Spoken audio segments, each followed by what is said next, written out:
ESF is the oldest, largest, and most distinguished institution in the United States that is focused on the study of natural resources and the environment.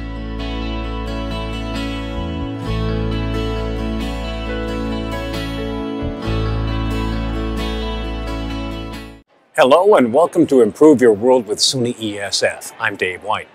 Our program will focus on too few and too many, too few whales and too many Canada geese. We'll begin with the story of a juvenile fin whale that died on a Cape Cod beach, and the bones were eventually donated to ESF. When we come back, Tara DeSantis will tell us the tale of the whale.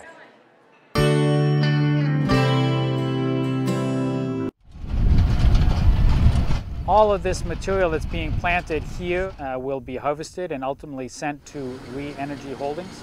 And Re-Energy has 2 wood-to-energy power plants here in the area, and they'll be taking that willow and mixing it with other wood harvested from the forest to make renewable energy. What we use is 1-year-old stems of willow. The planter that's running takes these 1-year-old stems and cuts them into sections and then plants them into the ground. So a 7 or 8 inch section of stem is cut off and pushed down into the ground by this planter. So some of the benefits are the opportunity to make use of marginal farmland. So farmland that's not prime in terms of growing other agricultural crops will support a good crop of willow. Growing this material in the rural economy, harvesting it, and then using it in a power plant that's right here in the region keeps the energy jobs local and gives them new job opportunities for people in the region.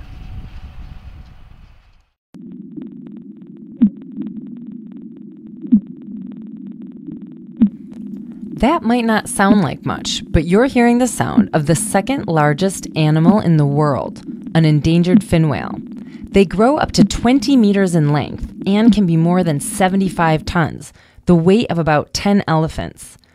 Fin whales have a distinct ridge on their back, giving them the nickname razorback. Though little is known about the migration patterns of fin whales, on a cold winter day in February of 2009, a young male fin whale washed ashore the icy slush of the Massachusetts coast. We had a live fin whale stranding here in Eastham. It's about 12 meters long, and it may well be the animal that was seen in Wellfleet Harbor yesterday that was, we presumed, a minke whale, but it's impossible to tell one way or the other at this point unless we were to get some really definitive photographs from yesterday. But what we do have today is about a 12-meter long fin whale that did die on the beach this morning. It did die right as we got to the scene this morning, and what we wanted to do is collect some basic data. We took measurements and lengths and things like that, a few key samples. We worked with some folks from the Center for Coastal Studies who do the whale disentanglement. Roughly half the size of a full-grown fin whale, he was about 12 meters or 40 feet long, almost the length of a school bus. And he was alive, breathing, flapping his tail, though he died shortly after being discovered. And we've secured it so it doesn't wash out, and as soon as the ice breaks out here, there's a lot of sea ice, so once it breaks as the temperature warms later in the week, we'll likely be able to come in with a boat and tow it out of here and get it someplace where we can do a full necropsy or autopsy on it. When the scientists came back just a few days after his arrival, they found someone had tried to sever the whale's tail. A clean cut was made with what looked like a knife. The thief got more than halfway through the tail and gave up, which is not surprising because the tail is made up of very tough and dense tissue. Environmental authorities and police set out to look for the suspect. The fin whale is protected from being disturbed, whether it's alive or dead, by the Marine Mammal Protection Act. The tail is also important for helping researchers lift and move the whale to transport him for a complete necropsy. After the necropsy was completed, Tom French, an assistant director with Massachusetts Fisheries and Wildlife, took the carcass for safekeeping. After careful preparation of the skeleton, he delivered the bones to this building, Illick Hall, on the campus of the SUNY College of Environmental Science and Forestry. All right, tell me what it was that you brought here today. We brought a baby whale, but that baby was a 40-foot-long fin whale. The skeleton filled the trailer, and I'm very happy to say it's been transferred from the trailer into the building very successfully. French explained that the bones are different than what you might expect. You know, as big as whales are, they're heavy, but they're delicate. So it is hard to move a skeleton of a whale without causing damage to it. And we were very lucky today. It went very nicely. Though Cape Cod and the Providence, Massachusetts area is accustomed to whales washing ashore, there was something unique about this one. So this young whale stranded alive, which is very unusual in Provincetown, Massachusetts during a snowstorm. It was on the beach for only a matter of a few hours before it finally died, because a large whale, when it's on solid ground, really just can't support itself, and so just breathing is very hard for them. After the necropsy was performed, French thinks he knows the reason why this whale died. I really don't know why it's stranded. Usually ship strikes or entanglement in fishing gear are the most common causes of death. But this animal probably died from kidney failure from a kidney worm, a nematode. Because this is something he's passionate about, French saved the bones. On behalf of our agency, our Fish and Wildlife Agency in Massachusetts, been collecting the skeletons when they come ashore when we can. So we salvage the skeleton, and after 30 years, most of the universities and museums closer to Boston have all the whales they really have space for. So we've been trying to get them to other places that could make good use of them. So they've gone to as far as Oklahoma, Michigan, New York, Maine, New Jersey, and some of them are left disarticulated, just in research collections, and others are articulated for public viewing on display.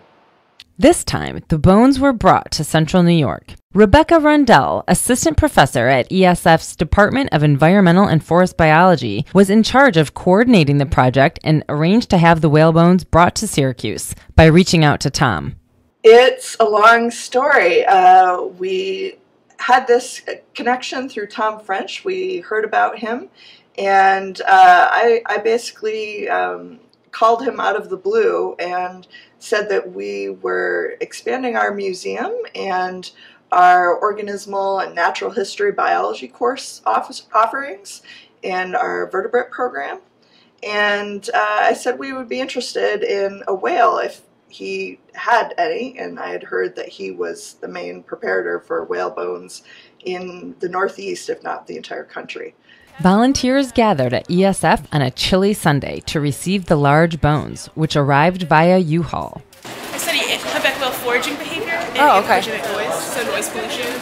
My father works with here, so he said, hey, you need help with this today. I'm a junior at ESF, and I'm studying aquatics and fisheries. And then Jesse is just my TA, and I'm interested in fish, so he told me about it. I'm a master's student in the biology department, so we're in Dr. Susan Parks' lab. Okay. What's your concentration? Animal bioacoustics and animal behavior. So my thesis is working on right whales. It was a team effort. Though the bones are large and strong, they're also delicate. Everyone worked together to make sure they were handled with care. This is the first whale of its kind to come to ESF's campus, and Rundell is among those who's most excited for what that means. The whale that came today is the second largest animal on Earth. So just think about that for a minute. That's pretty major. The only thing bigger is a blue whale. And so to even be able to get so close to an animal such as this is just an amazing opportunity, let alone having it on campus for generations of students to benefit from and understand these animals. Though Rundell and her team were looking forward to receiving the bones, there were some challenges to finding room on campus. First of all, it was thinking about where we would temporarily house them. Obviously, whale bones, when people envision a whale skeleton, they imagine a fully articulated skeleton hanging from the ceiling. Well, a whale takes many steps along that road from a live, beautiful, amazing whale in the ocean to one that is stranded, to one that has died, and then all of the preparation that's involved in getting it to the stage where we have these dry bones is months, if not years, of work. And one of the most prized features of the skeleton is the juvenile whale's huge skull. Doesn't look like a whale's head, does it? how are we going to fit it in the building? We have some very narrow doorways. Many of these buildings, such as the building we're in right now, is very old. It wasn't designed for whales to go in. And so I spent much of this past week measuring every doorway and nook and cranny in the entire building to figure out where it would go, including the elevator. So the skull was the biggest challenge. And once that thing went into the elevator, I was so relieved. I just breathed a sigh of relief. Oh, it was beautiful. So, let me walk you through the exact problem Dr. Rendell was so worried about. First, it takes a few minutes to carefully bring the skull out of the U-Haul trailer.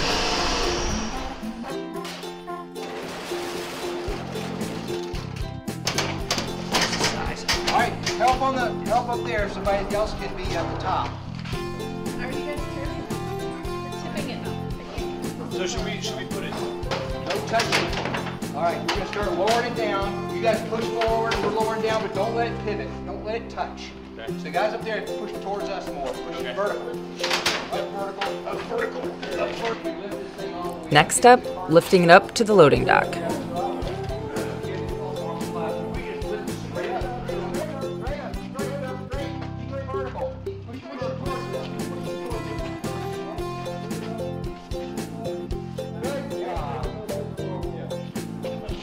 Then it has to be lowered because it's just too long to fit through the door upright. So it should be easy from here, right? Not so much. Alright,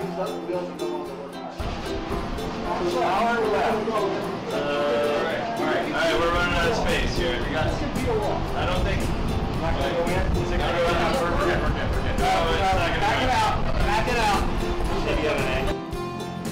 It turns out that the skull has to be removed from the cart and the supports it was tied to. And now we're ready to take another shot at getting it on the elevator.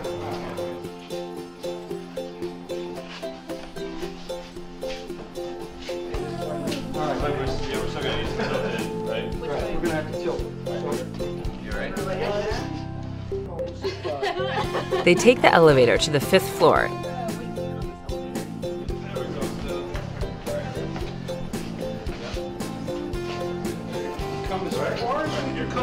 Then we want to start swinging. Start swinging. No, go this way.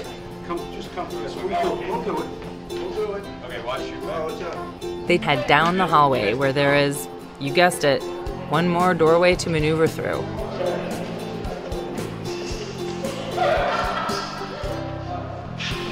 And the fin whale skull is safely in its new home.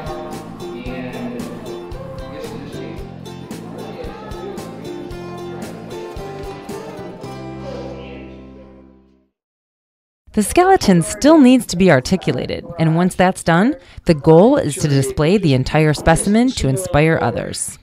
And we're expanding our museum space, and so we're hoping to incorporate some of these specimens as displays, either directly on campus or at satellite locations where more diverse audiences can get in contact with these bones and see how huge these animals are. So it's pretty exciting. This is the upside down skull of the baby fin whale. The mandibles would fit in right along the side here, and this is where the eyes would be on each side of the head.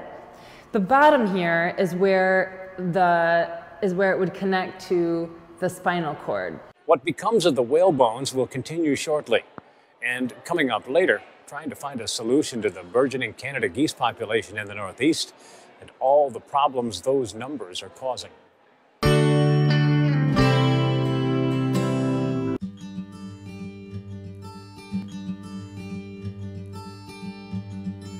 The new facility will allow us to grow the plants we have much better. The plants will be much happier.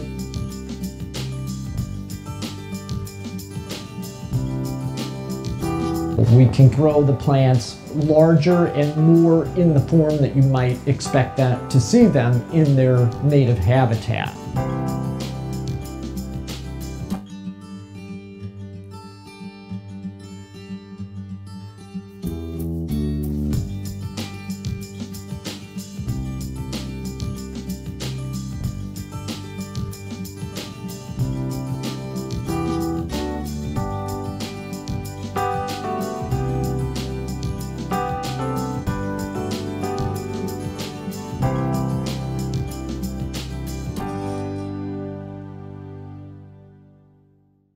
Jesse Saskansky-Moore is a PhD student at ESF and a graduate assistant to Rundell.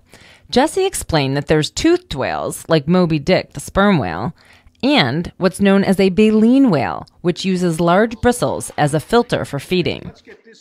And if you imagine just kind of a bunch of like thick hairs or bristles kind of coming down from the roof of your mouth, when baleen whales open their mouths and take in water and then close their mouths, they use the baleen to keep the small animals that they eat, like shrimp and small fishes, inside their mouth and let the water out. For this baleen whale, there's high hopes. His legacy is one of inspiration, education, and connection with the ocean and the world we live in.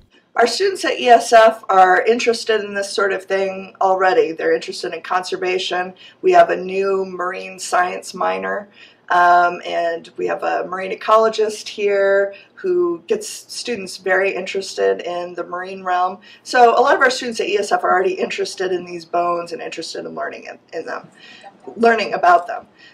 So what we're hoping to reach is a broader audience that isn't really in touch with the natural world as much as people used to be. You know, people are indoors more, especially kids.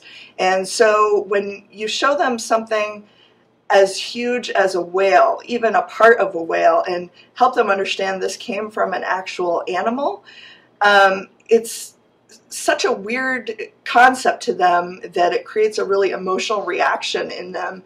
And it brings them into the natural world and gets them excited about it. So that's what we're hoping to do with these animals as well. Tom French's goal for this project, considering all the effort he put into preserving this fin whale skeleton and the effort bringing it from Massachusetts to central New York, is similar. I think mostly just awe. You have a classroom of young kids come into a room and look up and see something the size of a school bus, and try to convey to them that that was a living animal just like they and just like the mice that they may have in the classroom. And it's just hard to imagine an animal that large. Nearly 6 years after this young fin whale washed ashore on icy, slushy beach in Cape Cod, his bones have now found a buzz of excitement and a warm welcome at ESF. Tara DeSantis for Improve Your World. Several display options are being considered for the juvenile fin whale, including the possibility of reconstructing the skeleton in a high-traffic retail area. Next up, Canada geese.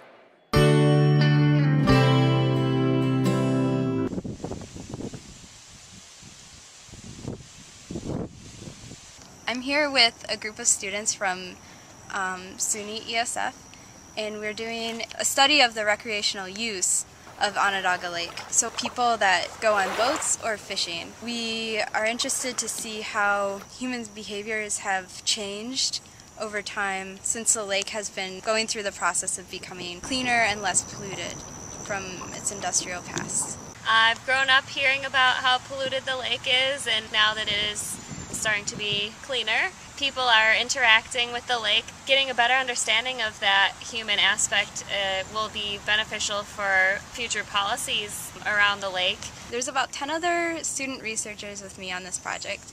All of us, I would say, are interested overall in the interactions of people and the environment.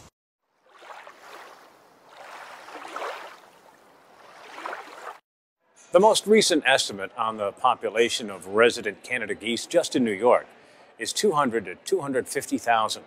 ESF Instructional Support Specialist Ron Gigerich says that's the start of the problems.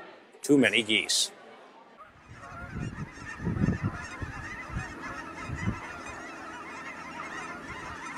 Well, the problem with Canada geese in New York State is actually a problem that a lot of states now in the eastern United States are experiencing. There is a resident population in New York State, as in other states here in the east, that is continuing to grow. And geese have found very favorable conditions here in New York State. There's a lot of lawns, golf courses, ball fields, adjacent to water areas that provide perfect habitat for Canada geese. They're natural grazers, So they just like to walk out onto the golf course or to that green strip next to a mall, and they find all the food that they need right there. And with all the water that we have, they've also got a place to get out away from predators. And this is one of the reasons that we have this continuing expansion of goose numbers in New York State. Yes, humans have contributed to the overpopulation of Canada geese in New York State and throughout a lot of states in the East. And just how many geese are we talking about? Well, the current estimate in New York State is 200,000 to 250,000 resident geese. Now, these birds don't always stay in the state throughout the whole year. They'll often migrate out after the molt, and they're all movable. They look to find food, possibly move to another state, but they tend to come back to New York State to breed. If they were raised here, they tend to have some sort of site fidelity. They'll come back to the local area where they were raised. Ron also says there's a lot of local movement of the resident geese throughout the year. The breeding season is the only time you can be sure of where they're going to be. Milder winters make it easier for the geese to find food and roosting sites, like open water for roosting and wind-blown fields to feed in. But even a harsh winter isn't a big deterrent, as this flock demonstrates by making Webster Pond in Syracuse their winter home. Ice makes a good roosting spot for geese, too, because they can easily spot would-be predators like foxes, giving them plenty of time to fly safely away. The goose population problem might have been confined to a handful of areas in New York at one time, but that is no longer the case. They're everywhere. Pretty much no one does escape the problem of Canada geese now in New York State. We know that down in lower New York, where we have JFK and LaGuardia airports, they became a real large problem where right on the airports alone there were over 1,000 geese. The federal government has stepped in and removed most of those birds. And there are measures to control numbers throughout the state. But so far, those control measures haven't had the desired effect. The solution to controlling Canada geese is one that the state has been working on since 1999, when actually the population was only about 150,000 birds. So this might take a while as they try to figure out ways to actually control the numbers.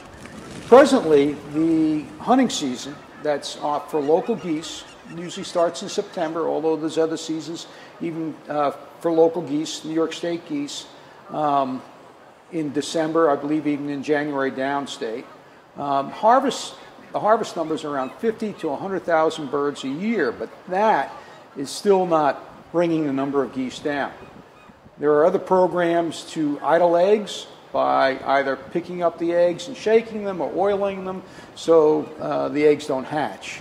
There's also some programs to round up birds in potentially dangerous areas where they might take down a plane, as I mentioned, down in the airports on Long Island and in other airports.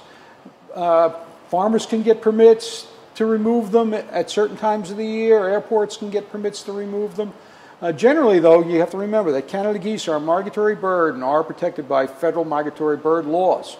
But a lot of amendments have been passed in the last decade to help control the numbers of Canada geese. Ron says you can also harass the geese to get them to move on, even herd them off a ball field, for example, providing no bodily harm comes to the geese. They can cause a number of problems, health and safety problems. I look at it as one, certainly it's increased additional hunting opportunity, and that was one of the aims early in the 50s and 60s. But you can have many birds that can interfere with traffic, as you kind of alluded to. Certainly not just air traffic, but people driving cars. I've seen places on the thruway where you've got a flock of geese trying to move across the highway. Can cause problems, as well as they can foul ponds. You've got a lot of birds that are roosting on small ponds and defecating in them. That can be a problem. They foul ball fields. with their continued grazing of areas. They can overgraze grass. So there are problems that the Canada goose creates. So there is reason for mitigating the numbers. The very attributes that make New York an enjoyable place for us to live, abundant waterways and recreational areas, make it just as enjoyable for the geese. Where they lay anywhere from 2 to 10 eggs, but normally the average brood is 4 to 6 young that fledge by late July, so they're out and flying. By moving into these urban and suburban areas, they aren't exposed to the predators that they would be out in the countryside. And they've done really well. You know, you talk to any of the public that surround any of the shopping centers, and they'll tell you a lot of geese that are there today that weren't there 10, 20 years ago. The population numbers are a little surprising, though, considering the number of predators they face. Well, actually, Canada geese have a lot of predators, as do a lot of game birds.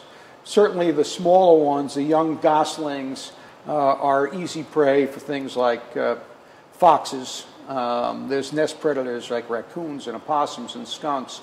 But foxes, birds of prey, also take Canada geese. But the adults, of the young, are good protectors. Family units often stay together. Foxes aren't really a large animal. The Canada geese that we have here throughout New York State are descendants of the giant Canada geese that came out of the Midwest, plus the Atlantic Canada geese subspecies is a big bird. You've got a bird that weighs 10, 12 pounds. A fox only weighs 10, 12 pounds. So a couple of adult Canada geese are oftentimes a deterrent for a fox taking their goslings. Good eating? Yes, they are good eating. Not everybody likes the strong taste of Canada geese or a Canada goose, but they are good eating. There's actually some marinating at my house right at the moment. That's it for this edition of Improve Your World with SUNY-ESF. Thanks for joining us, and we hope to see you again next time.